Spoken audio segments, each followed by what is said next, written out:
জোরপূর্বক জমি দখল হলে করণীয় ও আইনি পদক্ষেপ। হুমকি বা জোরপূর্বক লোকজন কোনো জমিতে অনধিকার প্রবেশ করে সেটি নিজের বলে দাবি করে বা ভোগ দখল করলে সেটি জোরপূর্বক জমি দখল।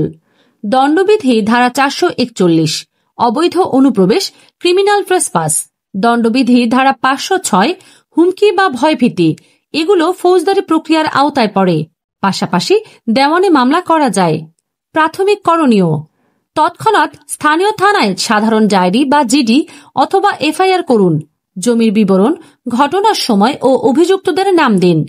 প্রয়োজনে চেয়ারম্যান বা মেম্বার বা কাউন্সিলরের মাধ্যমে সালিশের চেষ্টা করতে পারেন। ইউনিয়ন বা উপজেলা বা জেলা প্রশাসকের কাছে লিখিত অভিযোগ দেবেন প্রশাসনিক হস্তক্ষেপ চাওয়ার জন্য। জমির মূল কাগজপত্র, খাজনার রসিদ, ছবি বা ভিডিও ও সাক্ষীর বর্ণনা সংরক্ষণ রাখুন। যদি প্রশাসন কাজ না করে, সিভিল কোর্ট মালিকানা রক্ষার জন্য দেওয়ানি মামলা দায়ের করুন। অস্থায়ী নিষেধাজ্ঞা চাইলে দখলদার জমিতে কোনো নির্মাণ বা পরিবর্তন বন্ধ করা যায়। আদালতে কাগজপত্র ও প্রমাণাদি জমা দিতে হবে। সময় বিলম্ব করলে দখলদারি অবস্থান পোক্ত করতে পারে। ফৌজদারি বা দেওয়ানি সমস্যা জটিল হয় এবং ভবিষ্যতে মালিকানা প্রমাণ কঠিন হয়ে পড়ে।